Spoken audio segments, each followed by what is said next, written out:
Hello everyone, welcome to our YouTube channel इसके संकल्प। Economics के हमारे 12 पे समथिंग लेक्चर हो चुके हैं। आज हम 13 लेक्चर लेकर आए हैं। 4th चैप्टर हमारा चल रहा है। अब तक हमारे 12 लेक्चर में हमने 4th चैप्टर का लगभग पढ़ लिया है। बस 4th चैप्टर का जो लास्ट पॉइंट है, जो आपका लिखा हुआ है अनएम्प्लॉयमेंट, ये रह गया। उसके बाद आपके 4th चैप्टर इकोनॉमिक्स हो जाएंगे। 5th चैप्टर जैसे इसके बाद पढ़ेंगे। अनएम्प्लॉयमेंट, निर्धनता और आपका जो पहला था जनसंख्या, ये एक ही चैप्टर है जिसमें मैंने आपका जनसंख्या करा दिया है पिछले लेक्चर्स में। जस्ट इसके पिछले लेक्चर मैंने पॉवर्टी कराया है और आज जो मैं लेकर आया हूँ अनएम्प्लॉयमेंट लेकर आया हूँ। चलिए इसको पढ़ते हैं, समझते हैं है क्या ये चीज़। हेडिंग जैसे कि आप लोगों को डाला है, आप भी हेडिंग डाल लीजिएगा जल्दी से। एक अर्थशास्त्री थे किन्स नाम के, क्या किस नाम के, किन्स नाम के अर्थशास्त्री थे। उन्होंने जो है बेरोजगारी को किसी भी समस्या से सबसे बड़ी समस्या माना है या माना था। मतलब कि दुनिया में कितनी बड़ी भी समस्या है, लेकिन बेरोजगारी से बड़ी समस्या नहीं हो सकती। ये शब्द जो है किन्स नाम के एक अर्थशास्त्री थे, उन्होंने बोला था। क्यों बोला होगा उन्होंने?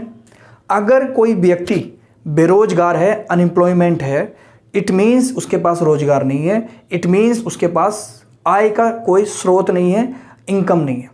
जब आय और स्रोत इनकम नहीं है, तो इनकम नहीं है तो कोई अगर मार्केट में कोई चीज़ अवेलेबल है, उसको खरीदने में वो सक्षम नहीं है।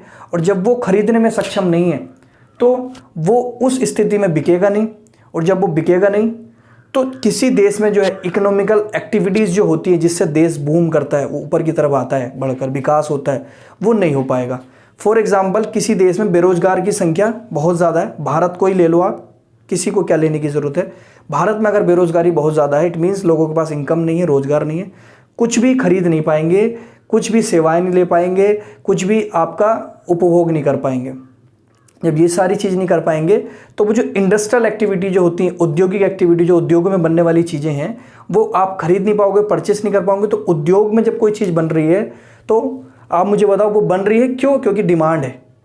डिमांड नहीं है तो वो बनेगी भी नहीं। मैं जब वो इंडस्ट्री में नहीं बनेगी तो इंडस्ट्री में क्या होगा फिर? इंडस्ट्री जब काम कर रही है, लगातार चीज़ें दे रही है, लेकिन वो बिक नहीं रही है, तो फिर वो क्यों बनाए वो प्रोडक्ट? इंडस्ट्री क्या होगी फिर? उससे बंद होगी। और इंडस्ट्री बंद होने का मतलब ये है कि देश में अगर इंडस्ट्री नहीं है या इंडस्ट्री में काम नहीं चल रहा है, उद्योग बंद है, तो देश का आप लोग खुद अपने कॉमन सेंस से लगा सकते हो क्या हालत होगी। तो इसलिए अगर इसको जोड़ के देखें आप, अनएम्प्लॉयमेंट कहाँ से जुड़ रहा है? अब सबके पास अब मान लो एम्प्लॉयमेंट है, रोजगार है, सब सारी चीज़ें खरीदेंगे, पीवीआर भी देखेंगे, सिनेमा भी देखेंगे, उद्योगों वाली चीज़ भी खरीदेंगे, बिस्किट भी खाएंगे, बहुत अच्छे प्रोडक्ट भी यूज़ करेंगे, जिसके सहारे वो इंडस्ट्री चलेंगी, इंडस्ट्री के सहारे वो देश चलेगा। सारी चीज़ें अब एक दूसरे से लिंक है।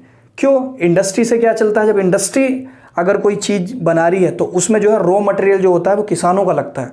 अगर बिस्किट बना रही है तो अनाज लगेगा, मैदा का कुछ बना रही है तो भी कुछ ना कुछ कृषि से रिलेटेड है, आलू चिप्स बना रही है तो किसानों का लगेगा, अगर गाजर का कुछ बना रही है, वटेवर कोई भी चीज़ है तो उसमें रॉ मटेरियल किसानों का लगता है, उद्योग बनाने वाले होते हैं, जनता लेने वाली होती है। लेकिन जब ये सारी एक्टिविटीज़ नहीं होंगी तो देश का क्या हो जाएगा, आप लोग समझ सकते हो।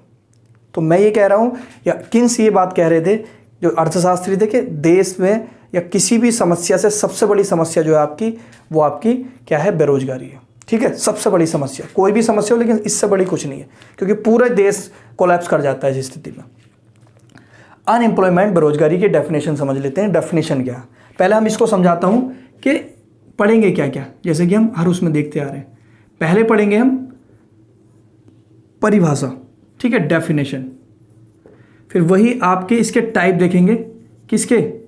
इस अनएम्प्लॉयमेंट के टाइप देखेंगे, और कुछ फिर हम डाटा देखेंगे जो डाटा इससे रिलेटेड हैं, और कुछ जो है एक आध योजनाएं देखेंगे जो हमारी बेरोजगारी को जो है ख़त्म करने के लिए लाई गई थी योजनाएं। बेरोजगारी और निर्धनता कहीं ना कहीं एक दूसरे की पूरक है। कैसे? अगर कोई निर्धन है तो वो निर्धन क्यों होगा बताइए?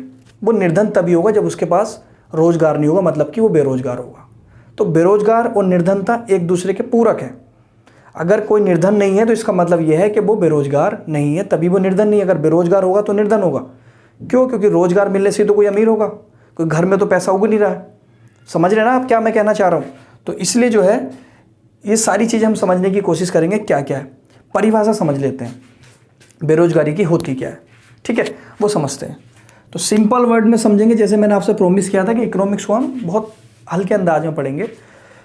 तो आपसे मैं बता देता हूँ, अगर कोई व्यक्ति कार्य करना चाहता है और जो भी समाज में, सोसाइटी में या फिर देश में कोई मजदूरी तय है, वो उस मजदूरी पे भी काम करने के लिए तैयार है। जैसे कि उसको पूरे दिन के 500 रुपये मिलेंगे, पूरे दिन के 500 मिलेंगे। हालांकि वो जो कार्य करने का जो उसके अंदर स्किल है वो 1000 है कि 1000 रुपये भी मिल सकते हैं उसको इस काम के, लेकिन वो 500 में भी तैयार है, लेकिन उसको वो काम 500 में भी नहीं मिल रहा।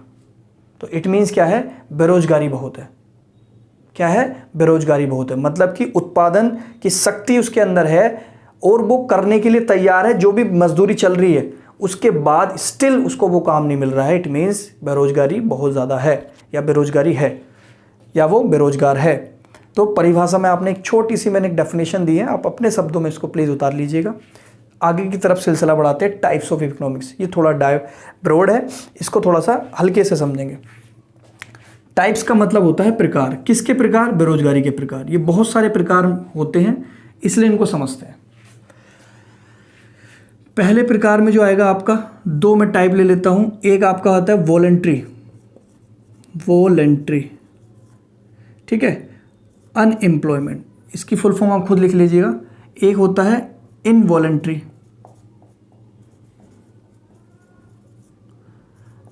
हिंदी में आपको लिखना है वॉलंटरी में ऐच्छिक, और ये लिखना है आपको अनैच्छिक। ऐच्छिक बेरोजगार और आपकी अनैच्छिक बेरोजगार। ऐच्छिक बेरोजगार का मतलब अपनी इच्छा से, अनैच्छिक बेरोजगारी का मतलब अपनी इच्छा से नहीं, परिस्थितियों की वजह से। तो आपका पहला जो है हम पढ़ेंगे कौन सा वाला, वॉलंटरी। सेकंड पढ़ेंगे हम इनवॉलंटरी, या फिर पहला पढ़ेंगे हम ऐच्छिक और दूसरा पढ़ेंगे अनैच्छिक। ऐच्छिक का मतलब यह है कि उत्पादन करने की उसकी शक्ति भी है, लेकिन उसके बावजूद, उत्पादन करने की शक्ति मतलब वो इतना कैपेबल है कि काम करे, उत्पादन करने की कैपेबिलिटी है, काम करना नहीं चाहता है। क्यों नहीं करना चाहता है? इसलिए नहीं करना चाहता है क्योंकि जो प्रचलित मजदूरी है वो सोच रहा है कि मैं इतने में नहीं कर पाऊंगा, मुझे 500 की जगह 700 रुपये चाहिए पूरे दिन के, या फिर 700 की जगह 800 चाहिए, मैं 700 में नहीं करूंगा, या फिर मैं 500 में नहीं करूंगा। तो उस स्थिति में वो काम ही नहीं करता, क्योंकि उसको उसकी मन माफिक जो है वो नहीं मिल पाती जो वो चाहता है, सैलरी या फिर कोई मजदूरी। अब जब वो नहीं मिल पा रही है, वो इस वजह से वो काम नहीं कर रहा है, तो इट मीन्स क्या हो गई, वो बेरोजगारी है कि वो काम ही नहीं कर रहा, खाली बैठा, तो वो बेरोजगार हो चुका। तो वो कैसी है, ऐच्छिक, अपनी मर्जी से उसको मिल तो रही है, 500 में मिल रही है, लेकिन वो क्या है, नहीं कर रहा। तो ऐसी जो आपकी कहलाएगी, कौन सी कहलाएगी, ऐच्छिक बेरोजगारी। समझ गए होंगे आप? जो मैं बोल रहा हूं वो आपको लिखना है, लिखने में आऊँगा तो इतना टाइम नहीं है आप लोगों के पास भी। तो ऐच्छिक बेरोजगारी जो मैंने आपको लैंग्वेज में, लोकल लैंग्वेज में समझाई है, वही आपको नोट डाउन कर लेनी है। अब आपकी आती है अनैच्छिक। अनैच्छिक बेरोजगारी, कैपेबिलिटी है काम करने की, ये इच्छा ही नहीं रख रहा, काम करने की इच्छा ही नहीं रख रहा। ये आपकी इच्छा तो रख रहा है, काम करने की इच्छा है इसकी, ठीक है, क्या है, काम करने की इच्छा है, लेकिन मिल नहीं रहा। क्या है, काम करने की इच्छा तो है लेकिन मिल नहीं रहा। तो आपका जो है, जैसे फॉर एग्जांपल कोई प्रचलित मजदूरी है, प्रचलित मजदूरी का मतलब ये काम करने जाना चाहता है, लेकिन प्रचलित मजदूरी जो है 500 रुपये, ये उस पर भी कर लेगा, उस पर भी कर लेगा, लेकिन इसको उस पर भी नहीं मिल रहा। जैसे ये वाला जो था 500 की जगह 700 मांग रहा है, 700 की जगह 1000 मांग रहा है, तो नहीं कर रहा। ऐच्छिक से बेरोजगार हो गया अपनी इच्छा से। ये बेचारा अनैच्छिक, इसकी इच्छा नहीं है बेरोजगार होने की, लेकिन तब भी क्या हो जाएगा, बेरोजगार हो जाएगा। क्यों? क्योंकि जो ये 300 रुपये में काम करना चाह रहा है, 250 में भी काम करना चाह रहा है, 200 में भी कर देगा, उसको उसके हिसाब से भी काम नहीं मिल रहा। मतलब 200 में तैयार है करने के लिए, लेकिन नहीं मिल रहा। तो इसकी इच्छा नहीं है, अनिच्छा से इसका ये बेरोजगार हो चुका है। जब 200 में काम नहीं मिल रहा, 250 नहीं मिल रहा, 150 में नहीं मिल रहा, 300 में नहीं मिल रहा, इसका मतलब ये है ये काम करना चाह रहा है। उसकी तरह नहीं कि 700 तक भी ठुकरा रहा है काम को। ये जो है आपका, इसकी इच्छा है, अपनी इच्छा से नहीं। तो आपका ये वाला जो आएगा आपका, वो अनैच्छिक बेरोजगारी है। ठीक है, समझ गए? एक बार और बोल देता हूँ कि बाजार में प्रचलित मजदूरी पर भी काम करने के लिए तैयार है, लेकिन उस प्रचलित मजदूरी पे भी इसको काम नहीं मिल रहा। 200 रुपये है, 200 में करने के लिए तैयार है, 250 है, 250 में, 150 में भी तैयार है, लेकिन नहीं मिल रहा 150 में भी। तो वो आपका कौन सा कहलाएगा, अनैच्छिक बेरोजगार, इच्छा नहीं है लेकिन फिर भी क्या है आपका, वो बेरोजगार है। अगला चलते हैं हम, देखो इसी अनैच्छिक को हम खुली बेरोजगारी भी कहते हैं। खुली बेरोजगारी, ओपन अनएम्प्लॉयमेंट, ये देश में बहुत ज़्यादा है ओपन एम्प्लॉयमेंट।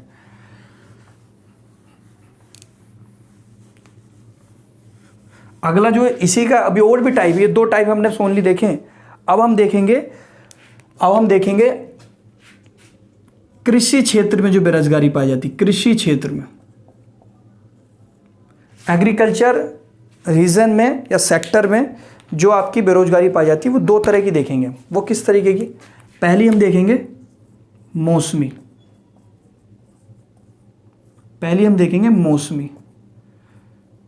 मौसमी बेरोजगारी, मतलब कि इसको इंग्लिश में लिखेंगे सीजनल। और दूसरी देखेंगे हम प्रच्छन्न, या फिर आपकी अदृश्य, जो दिखती नहीं है, अदृश्य बेरोजगारी, अदृश्य अनएम्प्लॉयमेंट। ये 2 हैं आपकी कृषि क्षेत्र में। तो पहले आपकी सीजनल बेरोजगारी सोचते हैं, वो जो मैंने आपको ऐच्छिक अनैच्छिक बताया, ऐसा होता है ना, कुछ लोग जो है चाहते हैं काम करना लेकिन मिलता नहीं है, कुछ लोग को मिलता है तो वो अपने एटीट्यूड के कारण के नहीं 700 वाला तो नहीं करूंगा 1000, होते हैं इस तरह के टाइप बेरोजगारी में भी, ये भी होते हैं। ये कैसे, मैं आपको पहले बता देता हूँ। मौसमी बेरोजगारी का मतलब ये है कृषि क्षेत्र में ही होगा ये। फॉर एग्जाम्पल, अगर एक साल आपको पता है 365 डेज का होता है, उस स्थिति में अगर आपका कृषि देखे जाए तो उसकी बुआई, कटाई और जो भी जुताई वगैरह जो होती है, उसका जो टाइम पीरियड होता है कि 2 से 3 महीने काम चलेगा, फिर 2 से 3 महीने चलेगा, मतलब पूरे साल नहीं चल पाता है।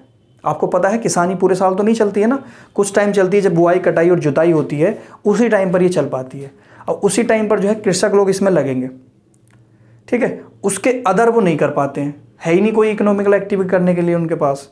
जब वो कृषि क्षेत्र में काम करते हैं तो उस स्थिति में उनको रोजगार मिलता है, लेकिन जैसे ही मौसम चला जाता है, मौसम नहीं रहता कृषि का, तो उस टाइम पे क्या करते हैं, वो उस टाइम पर घर बैठे रहते हैं।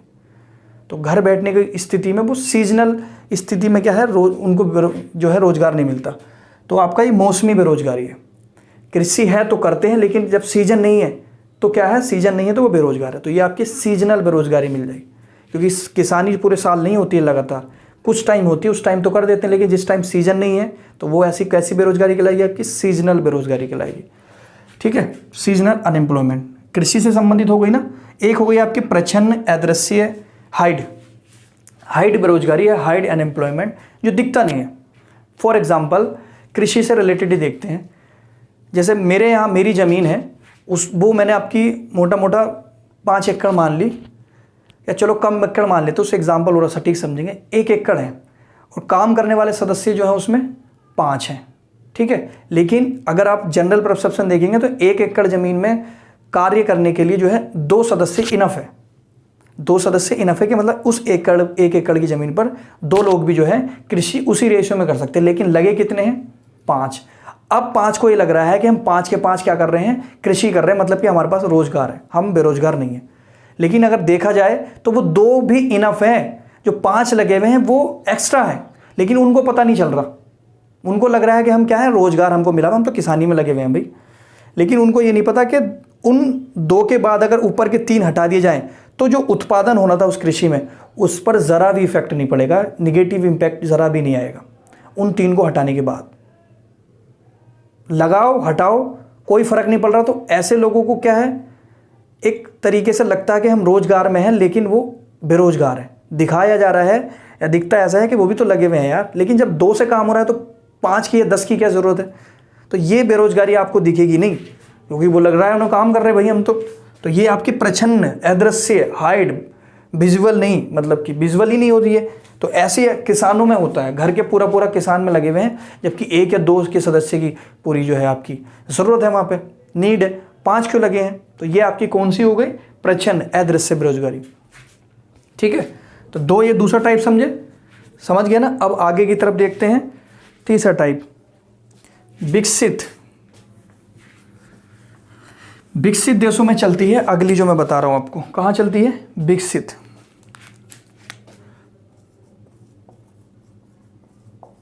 विकसित या डेवलपमेंट अनएम्प्लॉयमेंट, ये आपकी होती है एक फ्रिक्शनल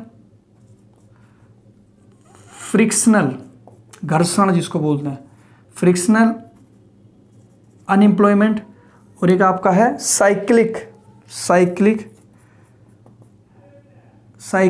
अनएम्प्लॉयमेंट। फ्रिक्शनल और आपका साइक्लिक दो हो गई है, ठीक है, फ्रिक्शनल और आपका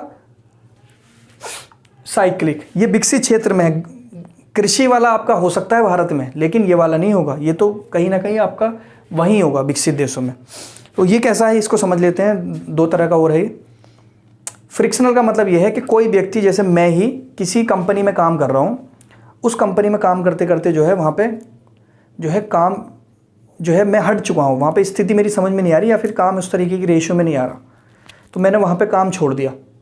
अब मुझे दूसरी कंपनी में काम ढूंढना है या दूसरी जगह काम ढूंढना है, तो काम ढूंढने में मुझे 1 महीना भी लग सकता है, 2 महीने भी लग सकते हैं, 3 महीने भी लग सकते हैं, 4 भी लग सकते हैं। वो 4 महीने में क्या रहूँगा, बेरोजगार रहूँगा, काम ढूंढने के सिलसिले में रहूँगा ना। ऐसी तो ये तो नहीं कि यहाँ छोड़ी एकदम अगले दिन वहाँ लग गई, वहाँ छोड़िए तो फिर दूसरी जगह जाऊँगा। वहाँ कारण हो सकता है कि वहाँ पे जो काम चल रहा है उस रेशियो में नहीं चल रहा, या फिर जो सप्लाई होनी है, जो उत्पादन हो रहा है वो नहीं हो पा रहा उस स्थिति में, तो निकलना पड़ गया, दूसरी जगह देखेंगे और अच्छी जगह। तो दूसरी जगह देखने की स्थिति में जो है वो जो टाइम जो गैप लगा है बीच का, 1 महीना 2 महीना 3 महीने, तो उस टाइम पे जो क्या है वो बेरोजगार है। तो वो कैसी होगी आपकी फ्रिक्शनल अनएम्प्लॉयमेंट, ठीक है। आपकी है आपकी साइक्लिक अनएम्प्लॉयमेंट या फिर चक्रीय, और ये आपकी घर्षण बेरोजगारी, और ये चक्रीय का मतलब साइक्लिक जिसको बोलते हैं आप। इसको अगर आप समझेंगे तो ये विकसित देशों में, जैसे फॉर एग्जांपल किसी विकसित देश में जो आर्थिक मंदी आ गई, इकोनॉमिकल बहुत ज़्यादा डिजास्टर आ चुका है, और कंपनियां जो है, व्यापारिक जो है, उनका सबका जो है क्षेत्र में गिरावट आ चुकी है, मंदी आ चुकी है। तो मंदी आ चुकी है तो क्या हो चुका है, वो कंपनी उत्पादन नहीं कर पा रही है। अब उत्पादन नहीं कर पा रही है तो उसमें जो बेरोजगार, उसमें जो लोग लगे हैं रोजगार, मंदी है, मंदी मतलब किसी देश में रहती है तो लोगों के पास पैसा नहीं बचा, लोग खरीदने की स्थिति में नहीं है। अब कंपनी उत्पादन क्यों करे भाई, जब खरीद नहीं रहा कोई, और ज़बरदस्ती इतने लोगों का बर्डन जो उस कंपनी में लगे हुए हैं 1000 वर्कर, उनका बर्डन कैसे झेले जब उत्पादन कोई डिमांड नहीं है, लोगों के पास पैसा नहीं है, देश में मंदी आई पड़ी है, सब कुछ बर्बाद हो रखा है।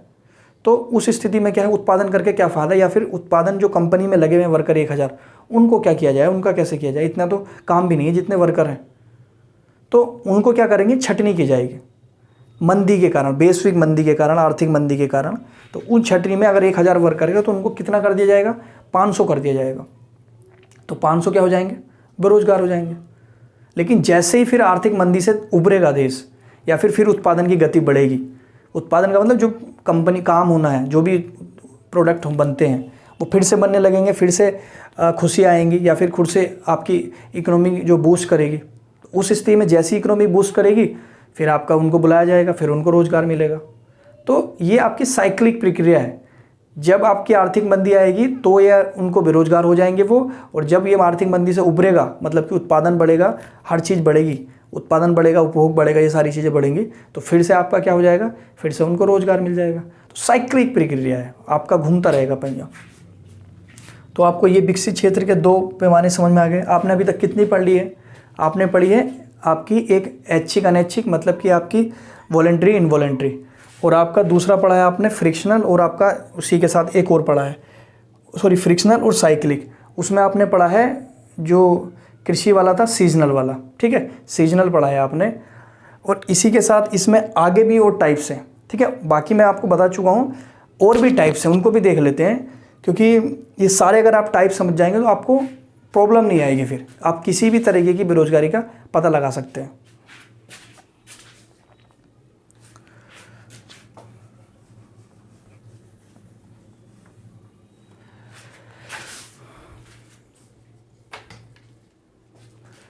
एक होती है अल्प बेरोजगारी। कौन सी बेरोजगारी, अल्प।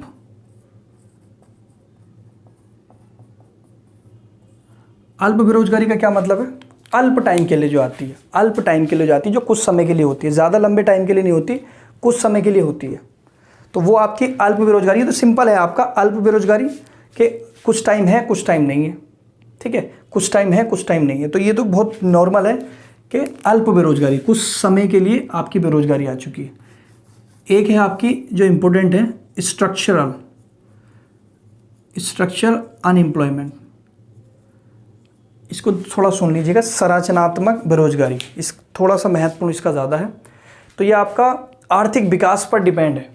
ये क्या है आपकी, सॉरी आर्थिक विकास मत कहो, एक स्ट्रक्चर पर डिपेंड है। ये प्रकृति की एक स्ट्रक्चर पर डिपेंड है। इसको समझते हैं थोड़ा सा और लैंग्वेज में लोकल। जैसे फॉर एग्जाम्पल औद्योगिक ढांचा है, कोई औद्योगिक ढांचा है, उसमें जो है स्किल बेस पर जो है, थोड़ा सा लेट समझ में आएगा, स्किल बेस पर कार्य कर रहे हैं लोग। अब ये उद्योग ढांचा जो है 2000 में कुछ और था, ठीक है, या कंपनी कुछ और तरीके की थी 2000 में, 2020 में आके उसका स्ट्रक्चर बदल चुका है औद्योगिक ढांचे का।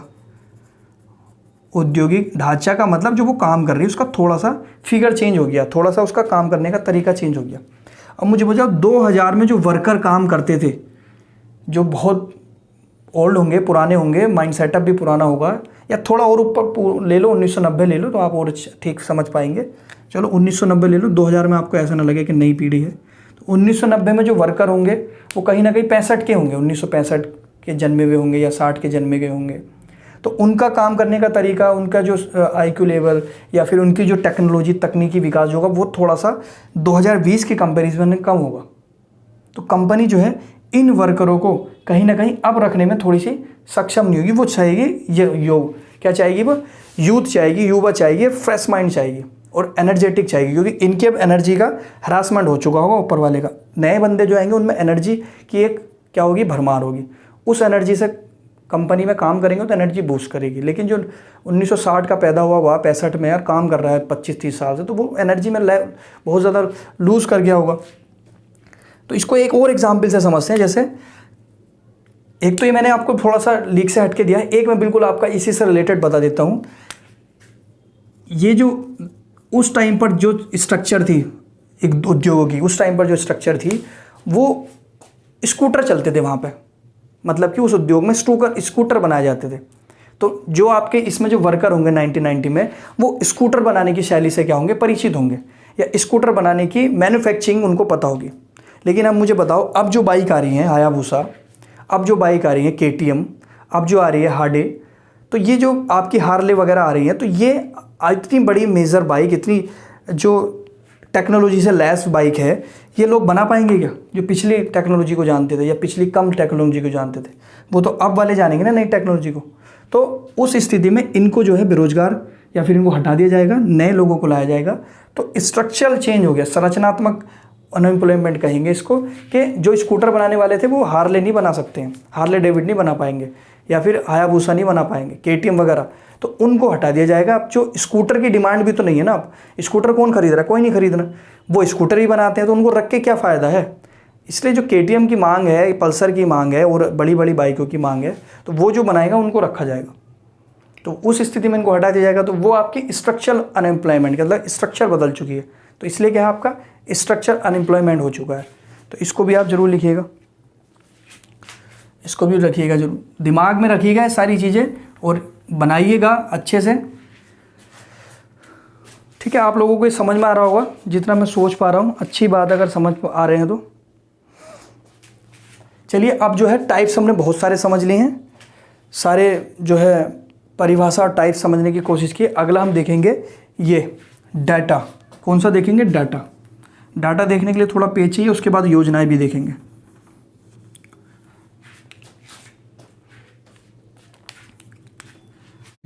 जैसे कि पॉपुलेशन आप लोगों को पता है 1 अरब 35 करोड़ है।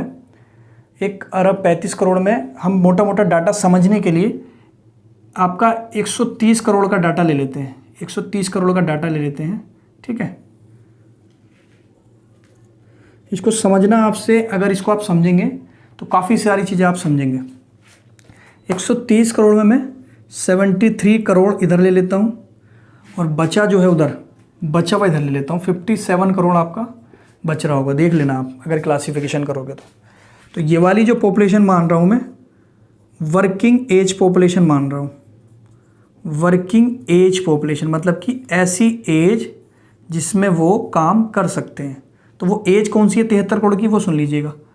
15 से आपका 59, मतलब ये एज ऐसी है कि काम कर सकते हैं। वर्किंग एज पॉपुलेशन, वर्किंग जो है करने वाली एज पॉपुलेशन जितनी है, ये आपकी 57 करोड़। ये आपकी नॉन वर्किंग एज है, मतलब कि इस एज में आप वर्किंग भी नहीं कर सकते हो।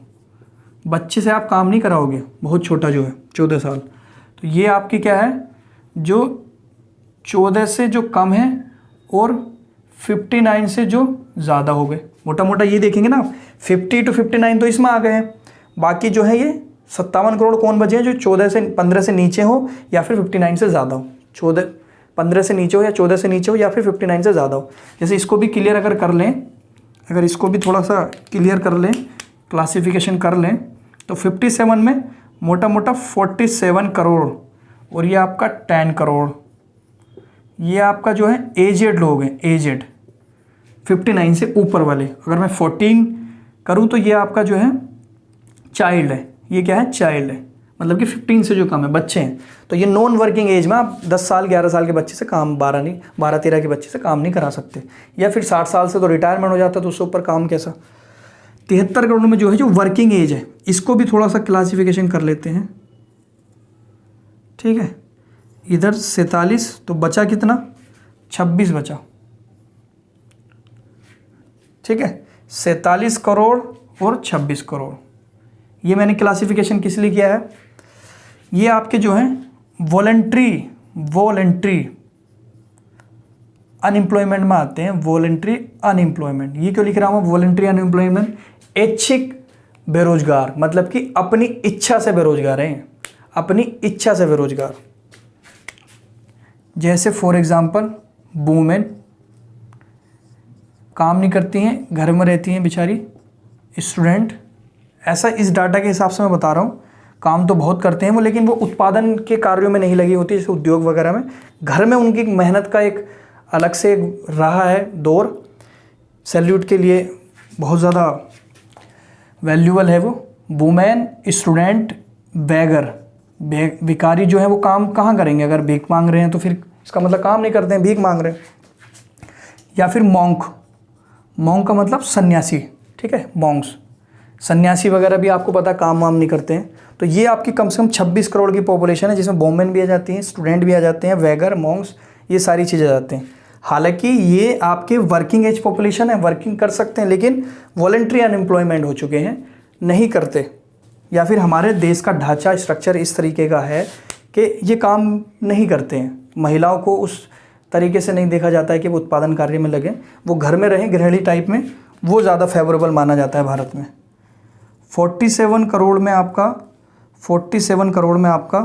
मैं 46 करोड़ अलग कर रहा हूँ और 1 करोड़ अलग कर रहा हूँ। क्यों कर रहा हूँ 1 करोड़ अलग? 1 करोड़ जो है आपका ऐसे लोग हैं जो इनवॉलंटरी अनएम्प्लॉयमेंट के शिकार हैं। जैसे मैंने आपको एक इनवॉलंटरी अनएम्प्लॉयमेंट की डेफिनेशन बताई थी कि वो उत्पादन करने के कैपेबल हैं, सारी क्षमताएं हैं उनके अंदर, लेकिन 500 या 700 मांगते हैं तो उनको 300 मिल रहे हैं। मतलब कि प्रचलित मजदूरी पे वो काम ही नहीं करना चाहते हैं, उन्हें चाहिए 1000-2000 रुपये रोज के या फिर 10,000 रोज के, जो भी मैं नॉर्मल ले रहा हूँ आइडिया। तो वो काम ही नहीं करते, उनको जितना चाहिए वो मिल रहा है तो ठीक, नहीं तो वो बेरोजगारी ठीक है। तो वो इस तरीके के कम से कम 1 करोड़ लोग होंगे जो अपने एटीट्यूड के हिसाब से काम करेंगे कि उनको मिलेगा तो करेंगे, नहीं तो भूखे मर जाएंगे। तो वो आपका क्या है, इनवॉलंटरी अनएम्प्लॉयमेंट में 1 करोड़ लोग आ जाते हैं। ठीक है, समझ रहे हैं ना। तो ये 46 करोड़ जो है आपकी पॉपुलेशन निकल के आती है। आप भले ही देख रहे हो कि 130 करोड़ की पॉपुलेशन काम कर रही होगी भारत में, 130 करोड़ है, लेकिन निकल के कितना आया टोटल 46 करोड़। ये 40 भी आता है कहीं जगह, कि मैंने मोटा मोटा समझाने के लिए, मतलब कि 1 अरब 35 करोड़ 30 करोड़ की पॉपुलेशन में ओनली 40 से 45-46 करोड़ जो है लोग काम करते हैं, कार्यशील है।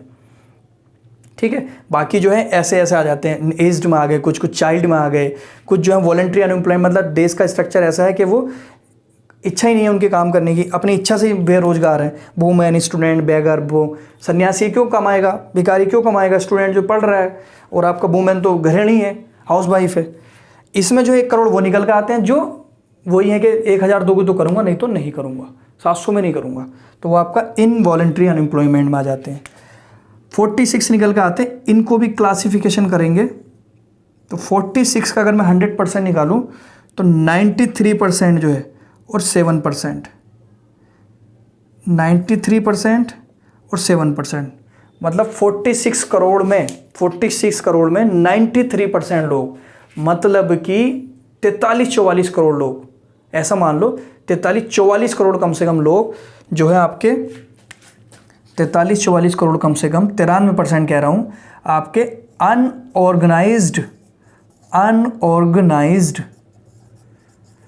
सेक्टर, हिंदी में कहेंगे इसको असंगठित। 7% आपके ऑर्गेनाइज्ड का मतलब संगठित सेक्टर में कार्यरत है। अब इनका थोड़ा सा ऑर्गेनाइज सेक्टर और अनऑर्गेनाइज सेक्टर को थोड़ा समझ लेते हैं। ऑर्गेनाइज का मतलब जो पूरी तरीके से ऑर्गेनाइज्ड है, अनऑर्गेनाइज का मतलब जो अनऑर्गेनाइज मतलब पूरी तरीके से ऑर्गेनाइज नहीं है। नहीं समझ में आया मुझे पता है, बस थोड़ा सा इनको मैं बता रहा था, समझते हैं। ऑर्गेनाइज का मतलब यह है जो सरकार के एक निगम के रूप में काम कर रही है, सरकार की अथॉरिटी के रूप में काम कर रही है, सरकार के रूल रेगुलेशन के हिसाब से काम कर रही है, सरकार के अधीन काम कर रही है, तो वो आपके ऑर्गेनाइज सेक्टर है, जो रजिस्टर्ड है एक तरीके से पूरा, मतलब सरकार के नियम रूल फॉलो उसको करने पड़ेंगे। एक है अनऑर्गेनाइज, प्राइवेट तरीके से, इसको निजी लिख सकते हैं आप, प्राइवेट, इसको आप सार्वजनिक, पब्लिकली, सरकार एक तरीके से। तो अनऑर्गेनाइज्ड प्राइवेट लोग और आपके ये ऑर्गेनाइज। तो आपको पता है ऑर्गेनाइज्ड जो वर्कर हैं, ऑर्गेनाइज्ड जो वर्कर हैं वो आपके उनकी सामाजिक सुरक्षा ज़्यादा है। जो सरकारी कार्य कर रहे हैं, आपको पता है ऑर्गेनाइज सेक्टर में जो काम कर रहे हैं, जो सरकार के नियम रूल फॉलो करते हैं, कोई भी हो, तो उनको सामाजिक सुरक्षा ज़्यादा है। उनके स्वास्थ्य विभाग, उनका शिक्षा, उनके बच्चों की शिक्षा, उनका बीमा, उनका फाइनेंस, उसकी सारी चीज़ें उनको सुविधाएं मिलती हैं। सबसे बड़ी बात इनमें जो है रोज़गार भी क्या होता है, उनका स्टेबल रहता है। रोज़गार भी स्टेबल रहेगा कि रोज़गार ये नहीं कि कुछ दिन बाद ख़त्म हो जाएगा या छूट जाएगा, मिल गया तो मिल गया। पेंशन भी मिलेगी आगे, ऑर्गेनाइज की मैं बात कर रहा हूँ, पेंशन भी मिलेगी भविष्य में, ठीक है, भत्ता भी मिलता है और भी बहुत सारी सुविधाएं मिलती हैं। तो सामाजिक सुरक्षा, रोज़गार की एक जो है क्या बोलते हैं स्टेबिलिटी भी है, और जो है फ्यूचर में भी बहुत सारे बेनिफिट्स हैं। अनऑर्गेनाइज्ड में जस्ट इसका उल्टा है। अगर कोई प्राइवेट काम कर रहा है तो उसको कुछ नहीं पता कि उसका रोज़गार सुरक्षित है या असुरक्षित है, कब उसको हटा लिया जाए। सामाजिक सुरक्षा जो स्वास्थ्य, शिक्षा, चिकित्सा, ये सारी चीज़ें कुछ पता नहीं इसमें मिल रही है नहीं मिल रही है। भविष्य में भत्ता पेंशन की कोई वो बात ही नहीं है। तो आप देख लो टोटल किस तरीके से ये ऑर्गेनाइज सेक्टर में लोग लगे हुए हैं और किस तरीके से अनऑर्गेनाइज सेक्टर में लोग लगे हुए हैं।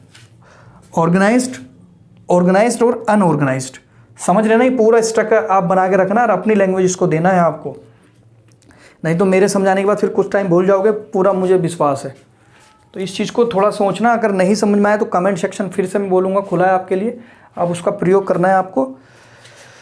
लास्ट में जो है मैंने आपको योजनाएं बताई थी, उन योजनाओं को देख लेते हैं,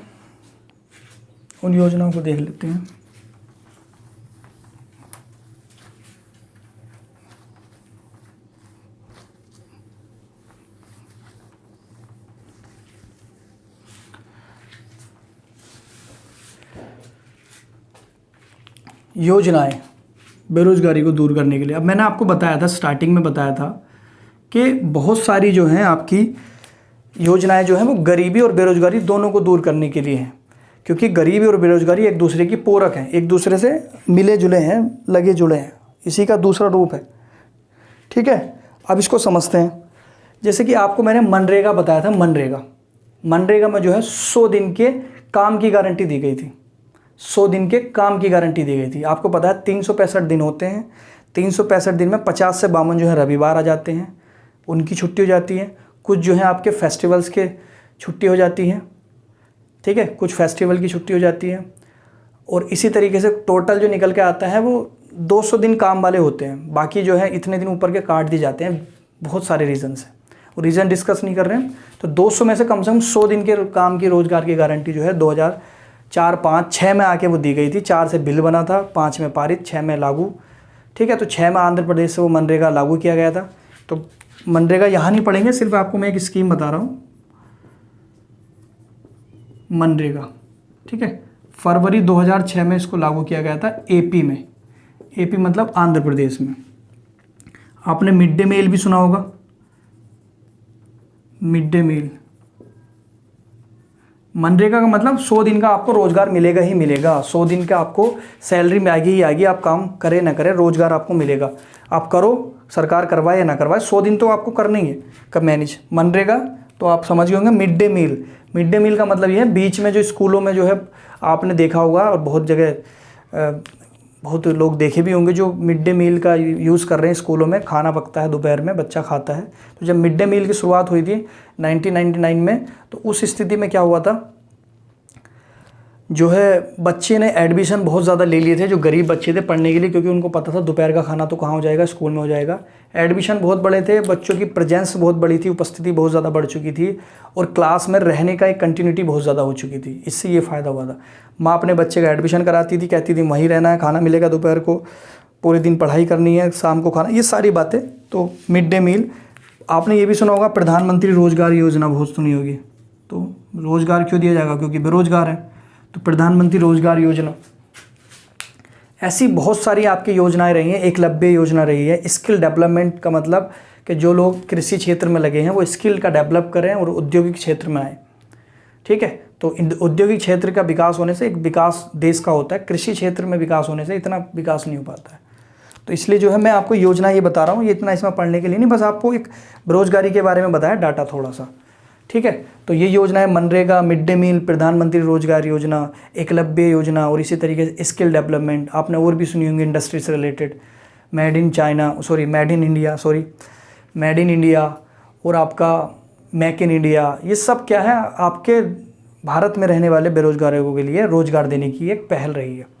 अब वो पता नहीं कहाँ पर है, किस आसमान की तरफ चली गई वो स्कीमें, कुछ समझ नहीं आ रहा, कुछ और ही चीज़ चल रही है। लॉकडाउन 3.0 आपने अब सुन लिया होगा, 3.0 का पालन करिएगा अभी फ़िलहाल, तो देखते हैं क्या होता है। पहले मैंने बताया है क्या होगा वैसे। तो आपका और भी जैसे 2 चीज़ें इसमें ध्यान रखना आपकी मुख्य, एक है NSO, इसको बिठा देता हूँ।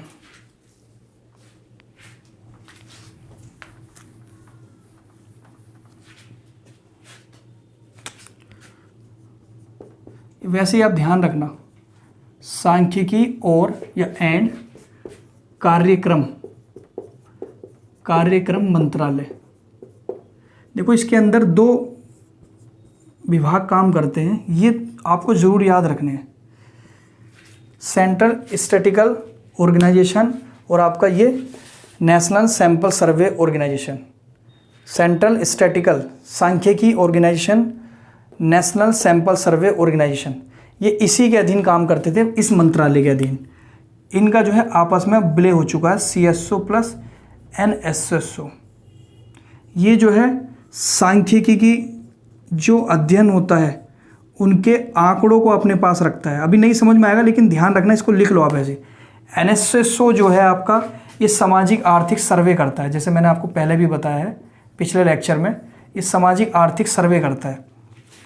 गरीबी के ऊपर भी सर्वे कर लेता है, बेरोजगारी के ऊपर भी सर्वे कर लेता है, ठीक है। ये उन सर्वों के आंकड़ों को अपने पास रखता है, ठीक है। CSO देखता है उनको।